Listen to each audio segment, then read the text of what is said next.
Hello everyone, welcome back to my channel. My name is Paola and this is the mid-year freakout book tag. This is a booktube staple and I've been doing this or trying to do this every year since I joined all the way back in like 2016.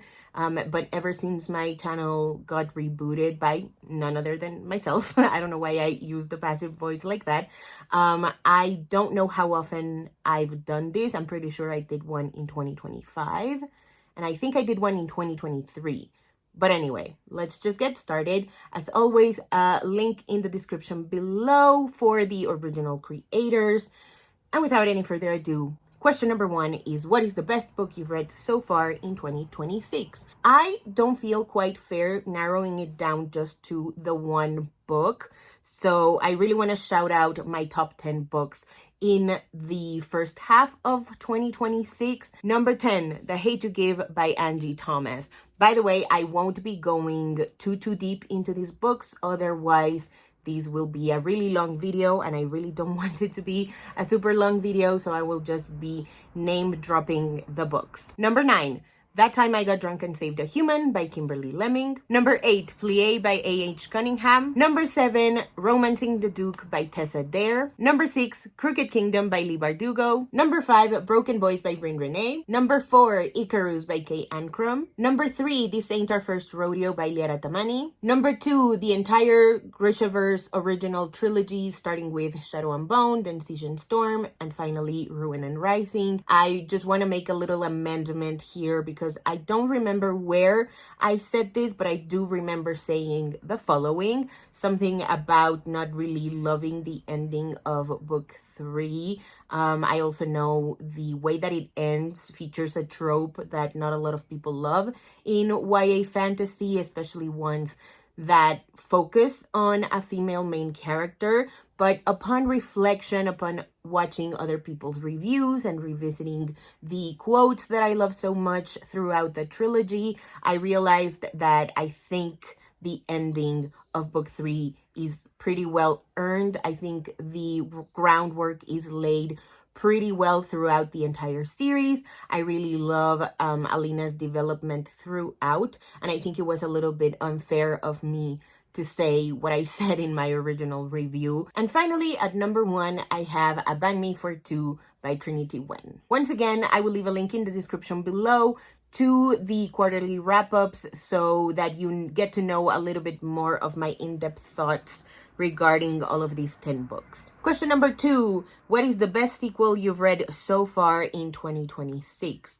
I have 3 answers for that. Number 1 being obviously Ruin and Rising by Leigh Bardugo. I talked a little bit about this already in the previous question, but I really love how it kind of wraps up the entire thing. I really love where Alina and Mal end up. Upon reflection, once again, I think it's a really well-earned finale, and I really wish we had gotten to explore that a lot more in the Netflix TV show. Anyway, number 2, That Time I Got Drunk and Saved a Human. This is the third and final full-length novel in the Mid-Mishap series. I really love that the dynamic in the relationship is quite different from the previous 2 books, even though I really do enjoy the dynamic in those previous 2 books. I also really like the road trip kind of side of it because they go on a journey, and I really enjoy stories that take characters both on a physical journey and on an emotional journey, and I just really love the way these 2 get to know each other and connect. And last but certainly not least, I really love Mind the Gap with Dash and Lily by Rachel Kahn and David Levithan. This is the third and final book in the Dash and Lily series, and I remember being really scared to check this one out because I read one review that called this book a waste of time, but I really wanted the accomplishment of having read the entire series. And so I just gave myself the chance to check it out. And I loved it so much. I honestly do not think it is a waste of time whatsoever. I think it's a really well-earned finale. And I really love the kind of journey that they both go on because Dash and Lily have very different goals. They are 2 very different people, very distinct characters, and I love how much they love each other, but how grounded the story is in like the reality of them being two young people about to go to college and what that all means given the fact that this takes place in London as opposed to New York.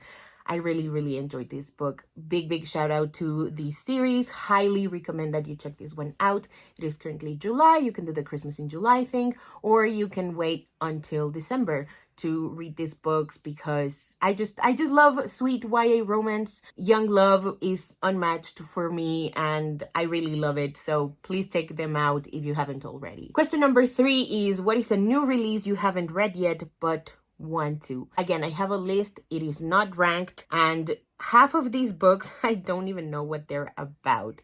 So bear with me. The Delusionment of Nick and Jay by Ryan Douglas. This is a YA Gatsby retelling, but I don't know anything else other than the fact that it is a retelling. Until the Clock Strikes Midnight by Alicia Dow. I think this is kind of like a Cinderella retelling, but once again, I do not know. Ramin Abbas Has Major Questions by Ahmad Saber. And the only thing I know about this book is that it's queer, it's YA, the main character is Muslim, and it is a contemporary story. Hear Ye Mortals by Jamile Sayed Mendez, and the only thing I know about this book is that it's set in 1970s Argentina and that it's about two brothers navigating a totalitarian regime. It is historical YA and I don't read that very often, so I cannot wait to check this one out. And Homosexual Intifada. This is a queer Palestinian anthology edited by George Abraham and Hannah Mushabek. Question number 4. What is your most anticipated release for the second half of the year? Once again, I cannot stick to just one book, so I will list out some titles because once again, I don't know what half of these are about. So, number 1 being Take It to Your Grave by Luanji Beaumontes. This comes out in July 21st, and I've already pre-ordered my audiobook copy of it. I cannot wait to get it. And the only thing I know is that it's kind of creepy, it's Latinx, and it might be set in Massachusetts. Do not quote me on that. Tell the Ghosts I'm Gone by Kaylin Bayron. This comes out August 31st, and I think this is her adult debut, but I might be super wrong about that. Adam Mine by Kay Ancrum comes out on September 8th, and the only thing I know about this one is that it's a queer retelling of Frankenstein. Winter Veil by Ava Reed comes out September 14, and I know this is YA dystopia, and it's about the government and empire and people inside of that. Demonology for Overachievers by Lily Anderson comes out September 22nd, and I think this is dark academia. Once again, Lily Anderson is one of my auto-buy/auto request authors on NetGalley. I really love her ability to balance between the horrific and the humorous, so I cannot wait to check this one out. And last but certainly not least, Heirs of Infamy by Kyla Zhao. This one comes out October 13th. Question number 5, what is the biggest disappointment? I, very fortunately, don't have an answer for that. I have gotten really good at just reading books that I know or that I can feel like I will enjoy. And if I'm starting to not feel the book, I will just DNF it. Question number 6 is, what is the biggest surprise? Honestly, the original Grishaverse trilogy by Leigh Bardugo, I really enjoyed it the first time that I read it. I think it was 2023 when I started it. And so I was really curious what kind of new insight I would get by rereading the books kind of soon after I have just first read them. But I got so much more out of it the second time around. I understood Alina better. I could understand and dissect the Darkling's character a lot better. I understood and got mad at Mal in ways that I hadn't in the first round. I also got a better feel of the secondary characters like Genya and Soya and even Nikolai. And I think those 3 and that rereading experience gave me the push to want to read the Nikolai duology. Question number 7, your favorite new author. It can be a debut author or a new to you author. Hands down, it is Liara Tamani. This Ain't Our First Rodeo just blew my mind. The way that she navigates the dual POV, how short and how long the chapters are. It's so beautifully paced as well. I really enjoyed the characters' interpersonal relationships as much as I loved their own romance story as it brewed and as it got fixed throughout the novel. I have another book by her somewhere. Maybe it's on my other shelves. All the Things We Never Knew. That one is a sports romance, I'm pretty sure. Also YA, also told in dual POV. Question number 8. Who is your newest fictional crush? Easily Knox Davenport from Plie by A.H. Cunningham. That man just does it for me. I really love him. Question number 9 is, who is your newest favorite character?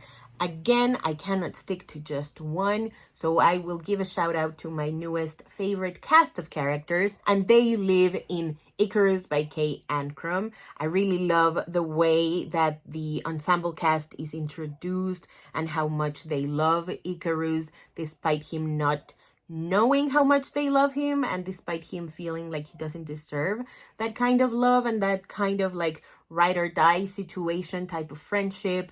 I really love their like different roles in his life and how they all interact with him differently in different circumstances. I really enjoy the high stakes that they are put in and how unlikely it felt while also feeling inevitable and earned. Question number 10. What is a book that made you cry? I don't think I cried with the books that I have chosen, but I think I came pretty close to doing that. Siege and Storm by Leigh Bardugo and Broken Boys by Bryn Renee. Question number 11. What is a book that made you happy? I have a series to answer for that, and that is the Mid-Mishap series by Kimberly Lemming. I just loved so much the tone, the way that the lore dropped. It felt very earned. It was really well paced throughout the entire thing, especially the third book. There's a lot of holes to fit in for the main character for reasons I won't cite because I feel like they are spoilery, but I really enjoyed the different romantic dynamics between the pairs. I really enjoyed that the second book focused on imprinting and consent. I think overall the entire series is about consent, but I think the second one makes a more pointed look at what consent means. And I just love that they are fantasy romances and rom-coms. It's beautiful. Please go check them out if you haven't already. Question number 12 is, what is the most beautiful book you've bought so far this year or received? So this year I have made quite a few purchases, and I think my favorite one just to stare at is Make Me a Monster by Kayleen Barron. And I also just pre-ordered Finding My Way Down to You by Julian Winters, and I just love the color palette. I love Orpheus and Eurydice. I cannot wait to read Julian's take on the myth, so I cannot wait to check this one out. I think it comes out August 4th. And finally, question number 13 is, what books do you need to read by the end of the year? I have quite a few, but not as many as I would like. I feel like my second half of the year TBR is long enough, like it's ambitious enough, but I really wish I could read more. But in the end of March, beginning of June, I had to do a lot of math because I realized that I wanted to focus on other projects, not just reading and content creation. And so I just don't want to give a list of books just in case I don't end up getting to them, even though ideally I should. But these are the ones that are my main priorities, starting with Elite Capture. This is a nonfiction book, and it is one of 6 nonfiction books that I will read in the rest of the year, 1 per month. And I still don't know what the rest of the books will be, but I just want to be on camera, on the internet, saying that I want to read more nonfiction, and Elite Capture is the one that I'm going to start with. And I will also be rereading The Summer I Turned Pretty trilogy by Jenny Han, because I am working on a video about Belly, the main character, even though people seem to forget that she's the main character. That's the main reason why I really want to work on this video. I also really want to post it on the anniversary of the show's finale. I just really love Belly, and so I really want to dissect her character development throughout both the show and the books, and how they complement one another, but how they also differ from one another, both in good ways and bad ways. So that is pretty high on my priority list, especially in the next 2 to 3 months. And obviously, last but certainly not least, I really want to tackle the diversity book bingo. I have picked most of the books because I had to do all that book math. But just in case I change my mind regarding some books, like there are some slots where I really want to do a try a chapter kind of video, or where I'm not exactly sure what kind of book I want to tackle, or which one will be the easiest to get through but still have like an impact on me, if that makes sense. Like I just don't want to get through the challenge. I also want to pick books that will have an impact on me regardless of their length. But if the length can be shortened, then that's also a good thing. Alrighty, so that is it for today's video. Thank you guys so much for watching. If you haven't already and you'd like to, go ahead and hit subscribe, and I'll see you in the next one. Bye!